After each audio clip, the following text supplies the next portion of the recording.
Good morning students. In this video we will study oxidation reactions of aldehydes and ketones. So aldehydes and ketones को हम differentiate कर सकते हैं या फिर ऑक्सीडेशन रिएक्शन जो है वो एक डिस्टिंक्शन टेस्ट की तरह यूज हो सकता है to differentiate between aldehydes and ketones and further aliphatic aldehydes or aromatic aldehydes. For example, जो आपका फर्स्ट टॉलेंस रिएजेंट है वो एक ऑक्सीडाइजिंग एजेंट है जो कि सिर्फ और सिर्फ अल्डिहाइड्स को ही ऑक्सीडाइज करता है, ठीक है। एंड सेकंड हमारा फेलिंग सॉल्यूशन। फेलिंग सॉल्यूशन क्या करता है, एलिफेटिक अल्डिहाइड्स को ऑक्सीडाइज करेगा एंड ये एरोमेटिक अल्डिहाइड्स को ऑक्सीडाइज नहीं करता। सो जो हमारी फर्स्ट रिएक्शन है we will do oxidation reaction with Tollens reagent. What is Tollens reagent, ठीक है, it is ammoniacal solution of silver nitrate.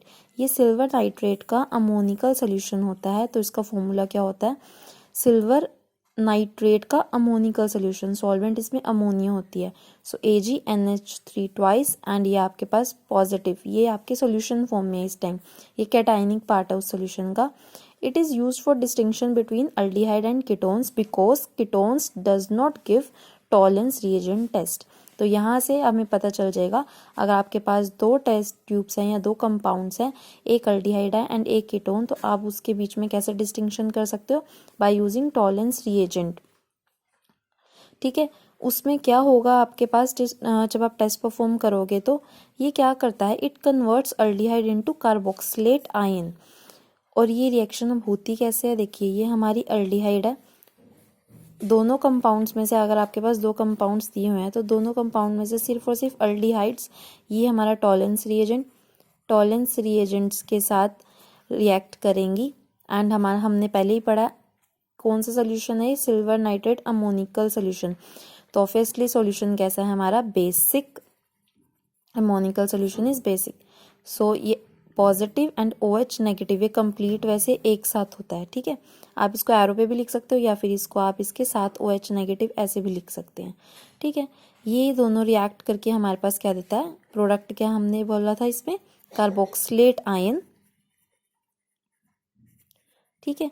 And जो सिल्वर होता है वो क्या होता है, आपकी टेस्ट ट्यूब के बिल्कुल सारी बाउंड्रीज पे डिपॉजिट हो जाता है, ठीक है। सिल्वर हमारी टेस्ट ट्यूब के सारी बाउंड्री पे डिपॉजिट हो जाता है, बहुत शाइनी ब्लैकिश ग्रेइश कलर की लेयर आ जाती है, जिससे हमें पता चलता है कि अल्डिहाइड्स की ऑक्सीडेशन होगी है टू कार्बोक्सिलेट आयन या कार्बोक्सिलिक एसिड्स एंड हमारे पास सिल्वर आ जाता है, ठीक है। और हमारी सिल्वर हमारी टेस्ट ट्यूब के पास इकट्ठी हो जाती है, उससे हमें पता चल जाता है कि रिएक्शन कंप्लीट हो चुकी है, जब हमें सिल्वर मिरर टाइप अपीयरेंस मिल जाती है हमारी टेस्ट ट्यूब के अराउंड, ठीक है।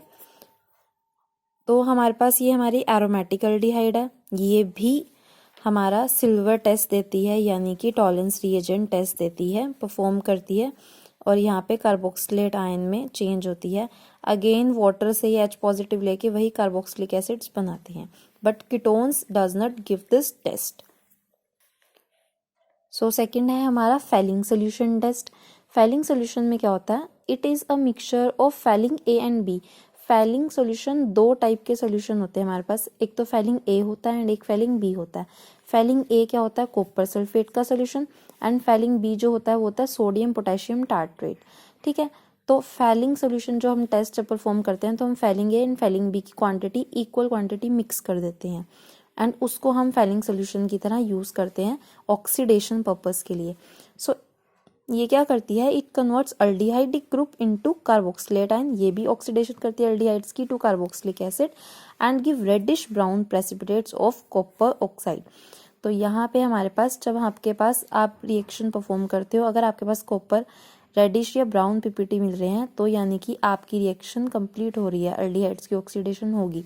अगर आपके पास ये पीपीटी नहीं मिले तो यानी कि इसकी ऑक्सीडेशन अल्डिहाइड्स की नहीं हुई है। एंड ये आपको कैसे पता चलेगा, अगर वो अल्डिहाइड है तो पीपीटी आएंगे, अगर कीटोन होगा तो पीपीटी नहीं आएंगे, यानी कि ketones doesn't give this test, Fehling solution test नहीं देती, ठीक है। तो यहाँ पे सिंपल ये फेलिंग सोल्यूशन से ही आया है Cu, ठीक है। यहाँ पे सिंपल बेसिक मीडियम में रिएक्शन परफॉर्म हुई है, ये तो नॉर्मल है। देन हमारे पास इसमें एक चीज़ इंपॉर्टेंट नोट करने वाली है कि aromatic aldehyde doesn't respond to this test. Aromatic aldehydes जैसे हमने टॉलेंस में पढ़ा, टॉलेंस में तो aromatic aldehyde Tollens reagent test देते हैं, पर फेलिंग में aromatic aldehyde Tollens reagent test नहीं देते। तो यहाँ से हमें डिफ्रेंशिएट हो जाएगा फर्दर कि अल्डिहाइड भी हमारी कौन सी है, एलिफैटिक या एरोमेटिक। सो हमने तीनों पढ़ लिए।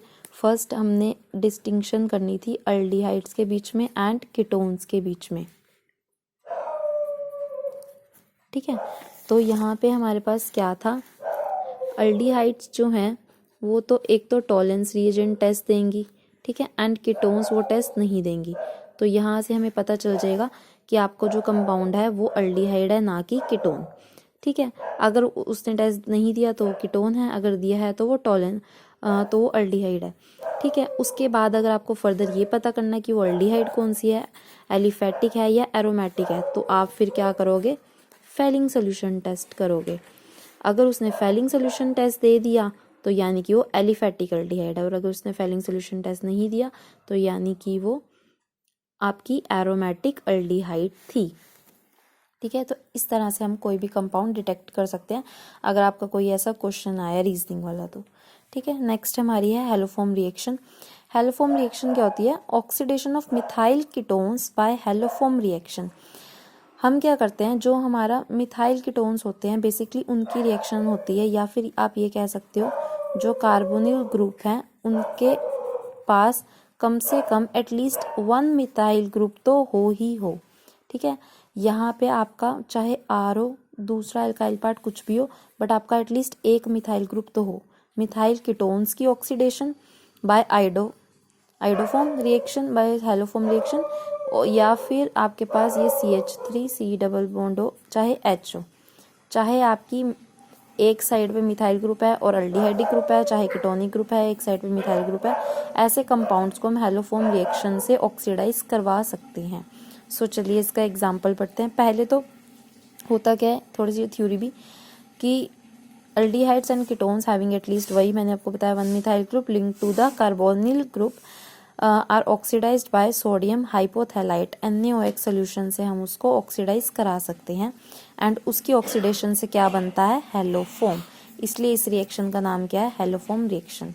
अब या तो इसकी ऑक्सीडेशन से सोडियम हाइपो, ठीक है, यहाँ पे हमारे पास क्या बनेगा, हेलोफॉर्म। अब कैसे होती है, अगर आप सोडियम हाइपोथैलाइट का जो सॉल्यूशन है उसमें जो आपका X है बेसिकली, वो अगर आपका हेलोजन अगर क्लोरीन है तो आपका क्लोरोफॉर्म बनेगी, एंड अगर आयोडीन है तो आयोडोफॉर्म बनेगी, ठीक है। सो हम इसका एग्जांपल देख, ये आयोडोफॉर्म का एग्जांपल है हमारा CH3COCH3, ये हमारे पास एसीटोन है विद आयोडीन। यहाँ पे क्या होगा, एक तो सबसे पहले हमारे पास क्या है, मिथाइल कीटोन है ये, ठीक है। कार्बोनिल ग्रुप के एडजेसेंट जो कार्बन होता है उसको क्या कहते हैं, अल्फा कार्बन, ठीक है। और उसके ऊपर जितने हाइड्रोजन्स होते हैं उन सबको क्या कहते हैं, अल्फा हाइड्रोजन्स, ठीक है।